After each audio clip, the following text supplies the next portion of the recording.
नमस्कार, good morning, Radhe Radhe. आप सभी का फ्यूचर कोचिंग क्लासेस में बहुत बहुत स्वागत है। तो दोस्तों, कैसे हैं आप? आशा करता हूं कि आप स्वस्थ होंगे, मस्त होंगे और पढ़ रहे होंगे। पढ़ते रहिए और संगम सीरीज करंट अफेयर की देखते रहिए। इस श्रृंखला में दोस्तों हम बहुत ही महत्वपूर्ण क्वेश्चन लेके आते हैं। ऐसे क्वेश्चन लाते हैं जो आपके एग्जाम में आने की संभावना होती है। तो दोस्तों, करंट अफेयर के साथ साथ स्टैटिक जीके का जो महत्वपूर्ण टॉपिक होता है, उस करंट अफेयर से हम रिलेट करके आपको याद दिलाएंगे। आप सिर्फ क्लास में बने रहिएगा। और चलिए आगाज करते हैं आज की श्रृंखला का। पिछली क्लास में यह पूछा गया था, बहुत ही महत्वपूर्ण क्वेश्चन। कहा गया था, हाल ही में किस राज्य सरकार ने आपदा प्रबंधन नीति जारी की है? तो आपका ऑप्शन एक है उड़ीसा, दूसरा है तमिलनाडु, तीसरा महाराष्ट्र या इनमें से कोई नहीं। आंसर की बात आती है, बहुत से दोस्तों ने, जैसे अनुराग जी ने और बहुत से दोस्तों ने इसका आंसर दिया था। तो हमें लगता है सभी लोगों को पता चल गया होगा इसका आंसर क्या है दोस्तों। तो आंसर आपका सही है तमिलनाडु। किसने दोस्तों? तमिलनाडु सरकार ने यह आपदा प्रबंधन नीति जारी किया है। देखिए, आपदा प्रबंधन में क्या आता है दोस्तों, जैसे भूस्खलन, ज्वालामुखी का फटना, ऐसे जो भूकंप आते हैं, ऐसी घटनाएं किसको आता है? प्राकृतिक आपदाओं में रखा जाता है। उसके लिए प्रबंधन कर रही है कौन सी सरकार? तमिलनाडु सरकार।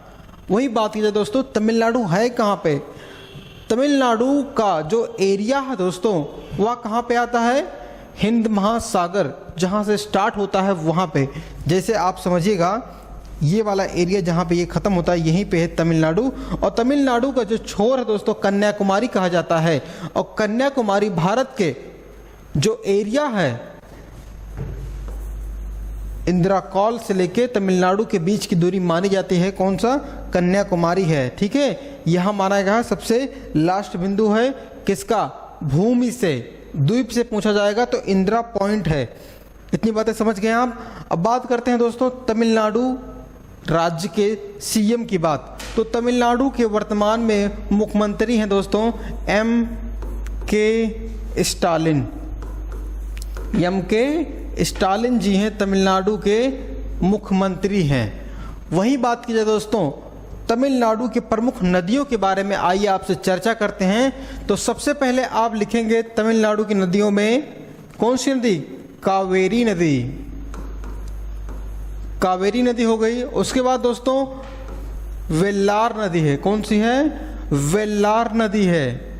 एक नदी और है दोस्तों, वैगई नदी है। वैगई नदी है। कहाँ पे बहती हैं? ये प्रमुख नदियाँ तमिलनाडु राज्य में बहती हैं। अब दोस्तों एक त्यौहार मनाया जाता है कहाँ पे? तमिलनाडु में। पोंगल। पोंगल त्यौहार मनाया जाता है कहाँ पे? तमिलनाडु में। अब एक त्यौहार और मनाया जाता है तमिलनाडु के बगल में, अट्टुकल पोंगल। कौन सा? अट्टुकल पोंगल। अब ये कहाँ पे मनाया जाता है? ये मनाया जाता है दोस्तों केरल में। कहाँ पे? केरल में मनाया जाता है। अक्सर बच्चे इसी में कंफ्यूज रहते हैं कि मतलब पोंगल कहाँ मनाया जाता है, अट्टुकल पोंगल कहाँ मनाया जाता है। देखिए, अट्टुकल पोंगल जो दोस्तों केरल में मनाया जाता है, और पोंगल जो त्यौहार है दोस्तों तमिलनाडु में मनाया जाता है। ठीक है।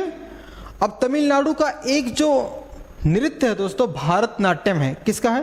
भारतनाट्यम तमिलनाडु का एक नृत्य माना जाता है। ठीक है, नाम लिख देते हैं आपको, भारतनाट्यम है। भारतनाट्यम भूलिएगा मत दोस्तों आप, बहुत महत्वपूर्ण क्वेश्चन है। भारतनाट्यम किस राज्य का नृत्य है दोस्तों? तमिलनाडु का है। इतनी बातें क्लियर हो गई।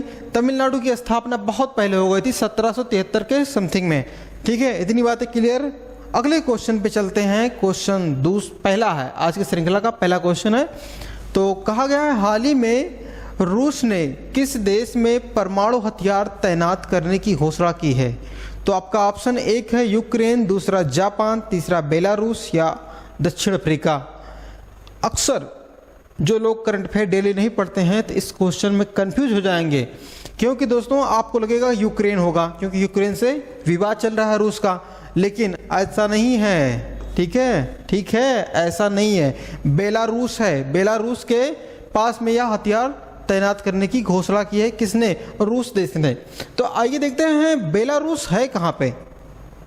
बेलारूस देखिए ये है बेलारूस।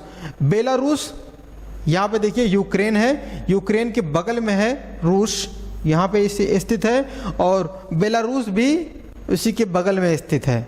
ठीक है, पोलैंड भी है, बहुत सारे देश हैं। तो अब देखिए आप समझिएगा, क्योंकि बगल में है रसिया के, तो बेलारूस से आप समझिएगा बेलारूस, रूस रूस बेलारूस। ठीक है, वही बात कीजिए दोस्तों, इसकी राजधानी देखिए क्या है। बेलारूस की राजधानी अगर से पूछा जाए दोस्तों मस्कनी है। क्या है? मीस, क्या नाम है उसका? मिन्स्क। ठीक है, बेलारूस की राजधानी है मिन्स्क। क्या नाम है? मिन्स्क राजधानी है बेलारूस की। वहीं पूछा जाएगा बेलारूस की मुद्रा क्या दोस्तों? बेलारूस रूबल है। क्या नाम है? बेलारूस रूबल है। और बेलारूस के वर्तमान में आपसे पूछा जाएगा राष्ट्रपति कौन है? बहुत महत्वपूर्ण क्वेश्चन, क्योंकि इस देश में यहाँ ऐसा घटनाएं घट रही हैं। तो दोस्तों वहाँ के राष्ट्रपति हैं अलेक्सांद्र लुकाशेंको। क्या नाम है? अलेक्सांद्र लुकाशेंको हैं। ठीक है, दिख नहीं रहा होगा आपको, एक मिनट रुके हैं।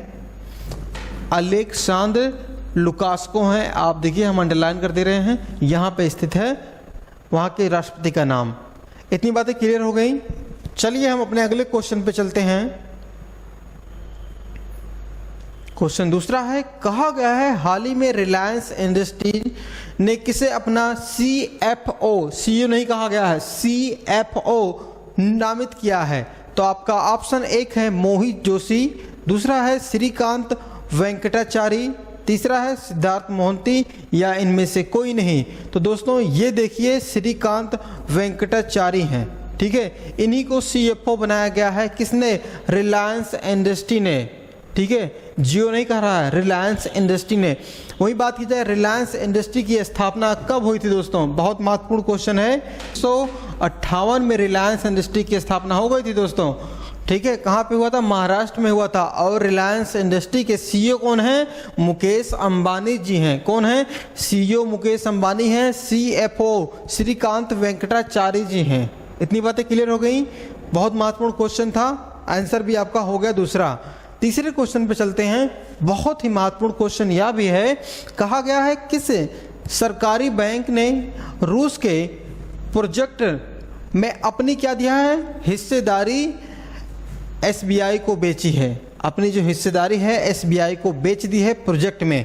तो आपका ऑप्शन एक है PNB पंजाब नेशनल बैंक, दूसरा है यूको बैंक, तीसरा है बैंक ऑफ बड़ौदा, चौथा है केनरा बैंक। जैसा कि आप चित्र में देख पा रहे हैं, केनरा बैंक का हमने क्या लगाया है? इमेज लगाया है। तो आपका आंसर भी कौन सा बैंक होगा? केनरा बैंक होगा। अब यहाँ से देखते हैं किस प्रकार से हम महत्वपूर्ण टॉपिक को यहाँ से देखेंगे।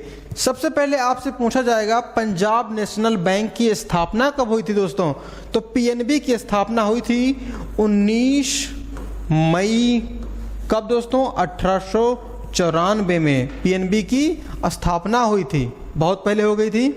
अब बात करें दोस्तों यूको बैंक की स्थापना, नंबर 2 पे है यूको बैंक। इसकी स्थापना हुई थी 1943 में। कब हुई थी? 1943 में यूको बैंक की स्थापना हुई थी। वही बात की जाए बैंक ऑफ बड़ौदा, जिसे आप BOB भी कहते हैं, तो BOB की स्थापना दोस्तों 1908 में हुई थी। कब हुई थी? 1908 में बड़ौदा में हुआ था।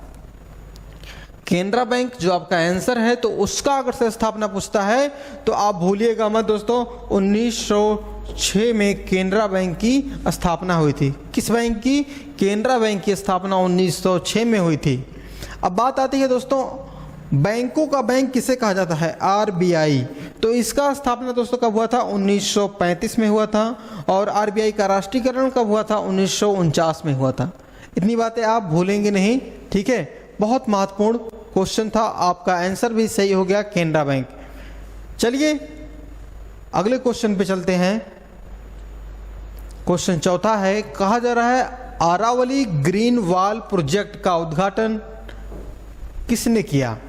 तो आपका ऑप्शन एक है अनुराग ठाकुर, दूसरा है ज्योति सिंधिया जी, तीसरा है किरण रिजिजू जी, चौथा है भूपेंद्र यादव जी। तो इन नेताओं में से किस नेता ने दोस्तों इसका क्या किया है, उद्घाटन किया है। तो आंसर तो आपका सही हो जाएगा दोस्तों भूपेंद्र यादव जी।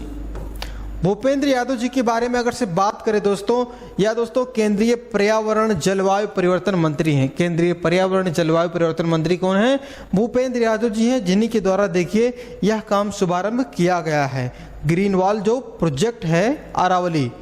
अब बात करते हैं दोस्तों यह कहाँ से कैसा प्रोजेक्ट है। यह प्रोजेक्ट दोस्तों किस किस राज्य में रहेगा, हरियाणा, उसके बाद अगर से पूछा जाएगा राजस्थान, समझ जाएंगे आप, राजस्थान। अगर से पूछा जाएगा तीसरा कौन सा है, तीसरा अगर से पूछा जाएगा तो गुजरात है, गुजरात राज्य में इसका रहेगा। देखिए हरियाणा, राजस्थान, गुजरात और दिल्ली भी इसमें शामिल है। ठीक है, यह अरावली का जो क्षेत्र है उसी स्थान पे किया जाएगा, उसी वाले रेंज में किया जाएगा। करीबन दोस्तों 60 लाख हेक्टेयर, कितना, 60 लाख हेक्टेयर में इसका विकास होगा। ठीक है, हेक्टेयर में। इतनी बातें क्लियर हो गई। ठीक है, अगर से बात कही जाए कहाँ से स्टार्ट की गई थी, हरियाणा के एक स्थान है टिकली गांव। कौन सा, टिकली, टापे छोटी मतलब टिकली गांव से इसका आरंभ किया गया था। किसके द्वारा, भूपेंद्र यादव जी के द्वारा। इतनी बातें क्लियर हो गई। ठीक है, चलिए अगले क्वेश्चन पे चलते हैं। क्वेश्चन 5वां है, कहा गया है मुख्यमंत्री वृक्ष संपादन योजना की शुरुआत कहाँ से की गई, मतलब कहाँ से शुरू हुई। तो आपका ऑप्शन 1 है छत्तीसगढ़, दूसरा है राजस्थान, तीसरा है हरियाणा या उत्तर प्रदेश, चौथा है। तो दोस्तों पेड़ लगाना बहुत बड़ी बात है, क्योंकि आप अपने जीवन में अगर से एक पेड़ लगाते हैं तो बहुत अच्छी बात होती है कि आपके साथ साथ एक ऐसा पेड़ है या वृक्ष जिसकी जीवन बढ़ रही है, साथ साथ वो पेड़ आपको ऑक्सीजन भी डेली देता है।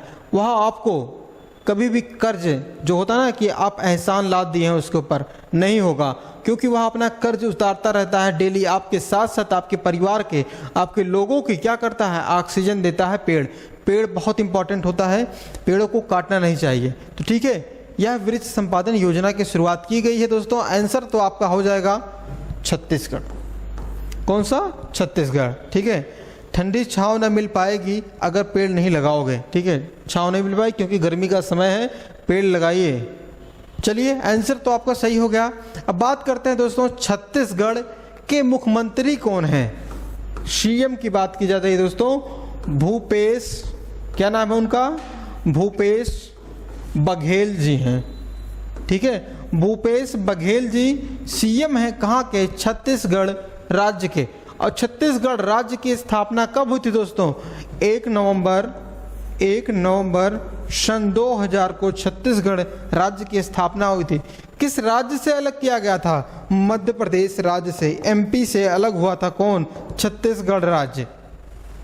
ठीक है, इतनी बातें क्लियर हो गई।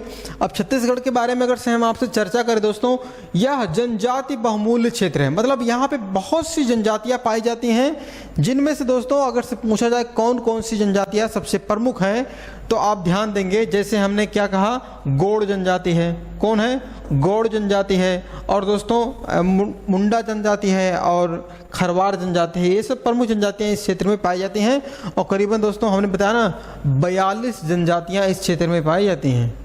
जनजाति बहुमूल्य क्षेत्र है। अगर से बात करें यहाँ की नदियाँ कौन कौन सी हैं, नदियों की बात आएगी तो सबसे पहले आप ध्यान देंगे कौन सी नदी है, महानदी। महानदी बेसिन जो एरिया है यहाँ पे है। गोदावरी नदी बेसिन है, गोदावरी नदी बेसिन है। एक मिनट मुझे, गोदावरी जो नदी है इसी वाले एरिया में बहती है। अबे यार, गोदावरी नदी, ठीक है, इसी वाले एरिया में बहती है। और एक नदी और दोस्तों नर्मदा नदी है, तो इसका भी यही वाला एरिया है, महानदी, गोदावरी और नर्मदा। आप भूलिएगा मत, इसका क्षेत्र कहाँ कहाँ पे कौन कौन सी नदियाँ बहती हैं, आपसे बहुत बार एग्जामों में पूछा गया है, लेकिन अब आप गलत नहीं करेंगे। ठीक है, चलिए अगले क्वेश्चन पे चलते हैं। क्वेश्चन 6वां कहा गया है मिर्गी जागरूकता का बैगनी दिवस कब मनाया गया? कौन सा दोस्तों बैगनी दिवस किसका, मिर्गी जागरूकता का कब मनाया गया? तो आपका ऑप्शन एक है 25 मार्च, दूसरा 26 मार्च, तीसरा 27 मार्च, चौथा 28 मार्च। इनमें से कौन सा मार्च है? तो सही आंसर दोस्तों आपका 26 मार्च है। 26 मार्च को दोस्तों मनाया जाता है बैगनी दिवस। बैगनी दिवस मिर्गी जागरूकता का बैगनी दिवस है दोस्तों, ठीक है। इसका जो दोस्तों अभी शुरुआत अगर से पूछा जाए कब हुआ था, 2008 से। दोस्तों 26 मार्च को एक और देश है जो अपना स्थापना दिवस मनाता है। 26 मार्च को दोस्तों, जो 26 मार्च 1971 को पाकिस्तान से आज़ाद हुआ था, कौन सा देश था? बांग्लादेश। तो बांग्लादेश भी अपना स्थापना दिवस कब मनाता है? 26 मार्च को मनाता है। आप इस डेट को भूलिएगा मत, 26 मार्च 1971 को। क्लियर है इतनी बातें? चलिए अगले क्वेश्चन पे चलते हैं। यह क्वेश्चन बहुत ही महत्वपूर्ण दोस्तों, इसको आप स्टार लगा लीजिए, चाहे जो कर लीजिए, लेकिन आप इसको याद कर लीजिए। आइए देखते हैं क्या कहा गया है। उत्तराखंड के किस स्थान पर खेल यूनिवर्सिटी खोली गई है? तो आपका ऑप्शन एक है हल्द्वानी, दूसरा है हरिद्वार, उत्तरकाशी या रुद्रप्रयाग। तो इन चारों महत्वपूर्ण स्थानों में से कहाँ पे उत्तराखंड में खेल विश्वविद्यालय खोला गया है? अगर से बात की जाए उत्तराखंड के मुख्यमंत्री कौन हैं, तो पुष्कर सिंह धामी जी हैं। 9 नवंबर सन 2000 को उत्तराखंड उत्तर प्रदेश से अलग हुआ था। अब देखिए आंसर तो दोस्तों आपका हो जाएगा हल्द्वानी, पहला सही हो गया। अब बात करें दोस्तों भारत का सबसे पहला खेल विश्वविद्यालय कहाँ पे खोला गया, कब खोला गया? तो दोस्तों भारत का पहला विश्वविद्यालय खोला गया था सन 2018 में। सन 2018 में खोला गया था। कहाँ पे दोस्तों? आप ध्यान देंगे मणिपुर, मणिपुर में खोला गया था। मणिपुर की जो एरिया है, इम्फाल है, राजधानी है, वहाँ पे पहला विश्वविद्यालय खेल का खोला गया था। अब इस विद्यालय की बात करें जो उत्तराखंड में खोला जा रहा है, इसकी उद्घाटन किसने किया था, शुरुआत कब हुई थी दोस्तों? तो इसकी जो उद्घाटन हुई थी 2018 में पीएम मोदी जी के द्वारा किया गया था, इस शिलान्यास किया गया था। ठीक है, इतनी बातें क्लियर हो गई। अगर से पूछा जाएगा विश्व का सबसे पुराना यूनिवर्सिटी कौन सा है, तक्षशिला यूनिवर्सिटी है। ठीक है, चलिए अगले क्वेश्चन पे चलते हैं। कहा गया है a matter of the heart, a matter of the heart education in India नाम का पुस्तक के लेखक कौन है? तो आपका ऑप्शन एक है अनुराग बेहर, दूसरा है अजीम प्रेम, तीसरा है शशि थरूर, चौथा है साहिल सेठ। तो इन लेखकों में से किसने किया है दोस्तों इस महान पुस्तक का लेखन? तो लिखा दोस्तों है अनुराग बेहर जी ने। ठीक है, अनुराग बेहर जी यह पुस्तक लिखे हैं। इस पुस्तक की बात करें दोस्तों, इसमें करीबन 110 कहानियां हैं। कितने? 110 कहानियों का संग्रह है यह पुस्तक। किसने लिखा है? अनुराग बेहर जी लिखे हैं।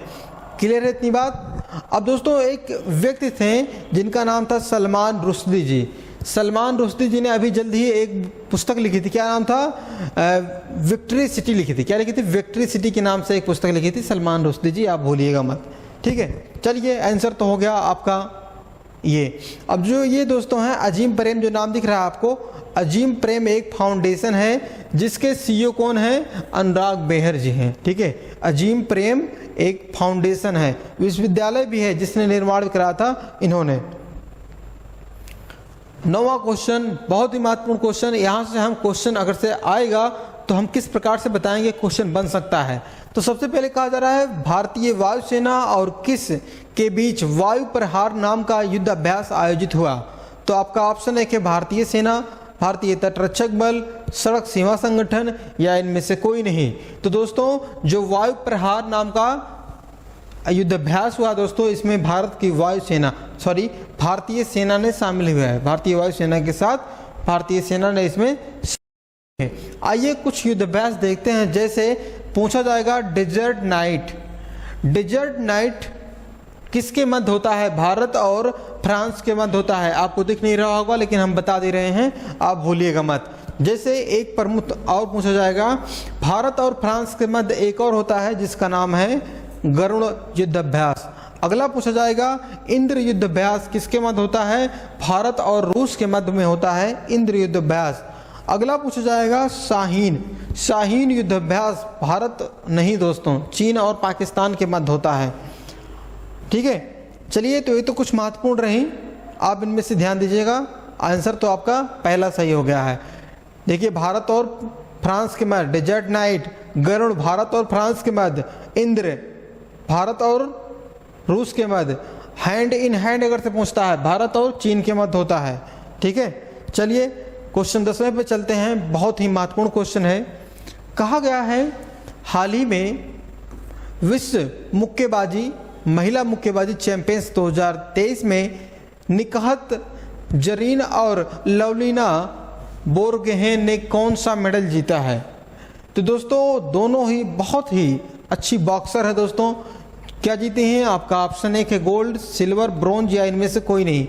जीती है दोस्तों, भारत की शान बनाई है, भारत का शान सर ऊंचा किया है इन महिलाओं ने, तो जीता है गोल्ड इन्होंने। ठीक है, अब बात करें दोस्तों किन की। सबसे पहले बात करते हैं जो निकहत जी हैं, निकहत जरीन जी दोस्तों, ये 2 स्वर्ण पदक पाई हैं, एक साथ पाने वाली दूसरी महिला हो गई हैं। पहली महिला मेरी कॉम थी। और पूछा जाए लवलीना, जो ये हैं लवलीना बोरगोहेन जी हैं, ये दोस्तों किसको हराई थी? ऑस्ट्रेलिया की एक प्लेयर थी, उन्होंने इनको हराया था 75 किलोग्राम वेट लिफ्टिंग में। ठीक है, वेट में हरा, लिफ्टिंग नहीं था, 75 किलो वेट में जो बॉक्सिंग हुआ था उसमें इन्होंने हराया था। ठीक है, और इसका आयोजन कब हुआ था? नई दिल्ली में हुआ था। 26 मार्च को जो फाइनल हुआ था उसमें इन्होंने जीता है गोल्ड। कहाँ पे हुआ था? नई दिल्ली में हुआ था, आप भूलिएगा मत। चलिए आज के ब्रह्मास्त्र पे चलते हैं। तो हम देख रहे थे महासागर की जो जलधाराएं हैं उनके बारे में, तो आज है अटलांटिक महासागर की जो गर्म जलधारा है उसका पूछा जा रहा है। कहा जा रहा है गल्फ स्ट्रीम, फ्लोरिडा, दक्षिण जो एरिया है वहाँ पे ब्राज़ील की जलधारा, और दोस्तों गिनी की जलधारा और इरमिंजर की जलधारा, ये सब क्या है? गर्म जलधारा हैं। तो आइए किस प्रकार से कोई जलधारा गर्म होती है उसके बारे में सबसे पहले आप देखेंगे। जैसे आप ये देखिए, ये क्या है? विषुवत रेखा है। ठीक है, अब विषुवत रेखा का जो एरिया होता है 0 होता है, और 0 से ऊपर 5 वाला डिग्री और 0 से नीचे 5 वाला डिग्री, इस वाले एरिया को डोल ड्रम कहा जाता है। क्या कहा जाता है? डोल ड्रम कहा जाता है। और यहाँ पे गर्मी बहुत अधिक पड़ती है और बारिश भी बहुत अधिक होती है इस वाले एरिया में। तो पूछा जा रहा है गर्म जलधारा के बारे में। जब देखिए कहीं पे वाष्पीकरण जब अधिक हुआ दोस्तों किसी वाले एरिया में, तो क्या होगा? पानी जब गर्म रहेगा तो पानी भागेगा जब इधर उधर, तो क्या होगा? वहाँ पे भी गर्म पानी हो जाएगा। तो जैसे यहाँ पे पानी गर्म है, तो यहाँ से गर्म पानी जब निकलेगा तो किस साइड जाएगा? या तो इस साइड जाएगा या तो इस साइड जाएगा। तो अगर जो पानी इधर निकलती है, जो पानी इधर निकलती है दोस्तों, यह गर्म जलधारा होती है। अब जो पानी इस साइड से निकलती है, यह भी गर्म जलधारा होती है। ठीक है, आप इसे भूलिएगा मत। गर्म जलधारा जैसे यहाँ पे है ब्राज़ील देश, ब्राज़ील की जलधारा है। और कौन सा पूछा है? आपको पूछा है गल्फ स्ट्रीम। गल्फ स्ट्रीम दोस्तों ये अमेरिका वाला पास वाला एरिया है, गल्फ स्ट्रीम, वहाँ पे गर्म जलधारा है। अगर से और पूछा जाएगा तो अगला कौन सा है? देखिए ब्राज़ील वाला हो गया फ्लोरिडा। फ्लोरिडा जो एरिया है दोस्तों यहाँ पे, तो वहाँ पे जब पहुँचती है जलधारा तो वह भी क्या रहती है? गर्म रहती है। अगर से जब ध्रुवों से अगर से कोई जलधारा आती है तो वह ठंडी होगी, क्योंकि वहाँ पे ग्लेशियर हैं। इस कारण से आइए ठंडी जलधारा को हम देखते हैं। देखिए कनारी जलधारा, लेब्राडोर जलधारा और पूर्वी ग्रीनलैंड जलधारा, अटलांटिक जलधारा, फाकलैंड जलधारा, ये कौन सी जलधाराएं हैं? ये सब ठंडी जलधारा हैं। आइए देखते हैं। जैसे आपसे पूछा जाएगा अब यहाँ से जो जलधारा पहुँची है दोस्तों, क्या होगी? ऊपर से आ रही है तो ठंडी हो जाएगी, आते आते ठंडी। अब यहाँ पे जो जलधारा पहुँचती है दोस्तों, ये वाला जो आप एरो देख रहे हैं कनारी जलधारा है। अफ्रीका महाद्वीप के पश्चिम में है कनारी जलधारा। अब कनारी जलधारा के कारण दोस्तों अफ्रीका महाद्वीप में सहारा मरुस्थल का निर्माण हुआ है।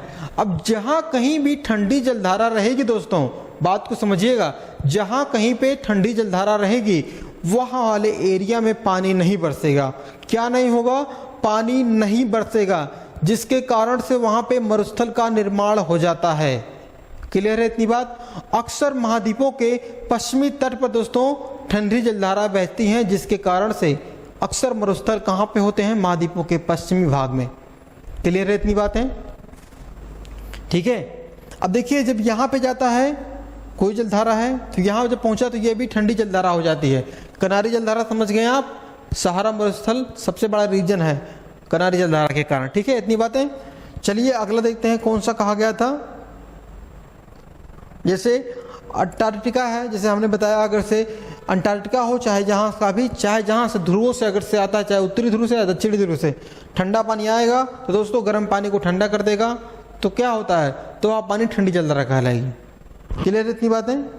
चलिए पिछली क्लास में जो हमने पढ़ा था उसके बारे में हम देखते हैं। जैसे कहा गया था, हाल ही में किस देश ने country report of human rights practice launch किया दोस्तों? वह कौन सा देश था? अमेरिका था।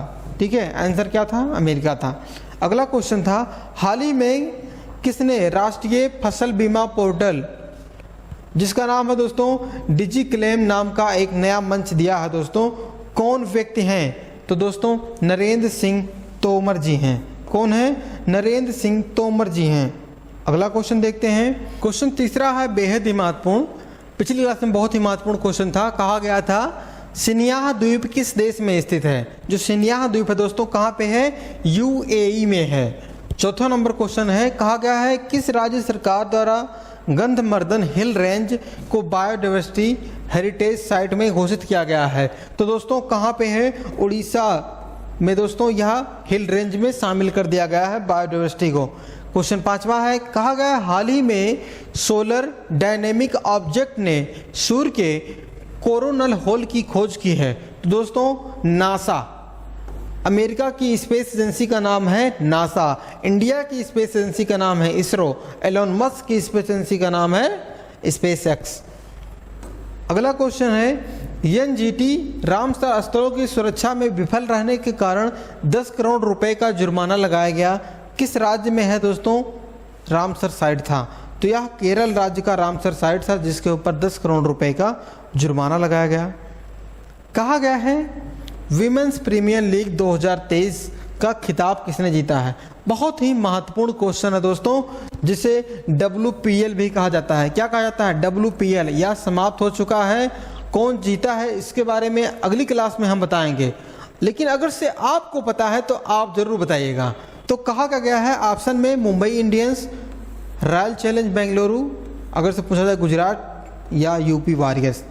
इन चारों टीमों में से कौन सा टीम जीता है? दोस्तों वीडियो अच्छा लगा होगा, हमें विश्वास है, क्योंकि कंटेंट ही ऐसा था, आपको अच्छा लगेगा। वीडियो को लाइक करिए, शेयर करिए, चैनल को सब्सक्राइब करिए, अपने दोस्तों के पास ज़रूर से ज़रूर शेयर करिए। मिलते हैं अगली क्लास में नए टॉपिक के साथ, नए वीडियो के साथ। चैनल पे बने रहने के लिए धन्यवाद। सब्सक्राइब जरूर करें। नमस्कार।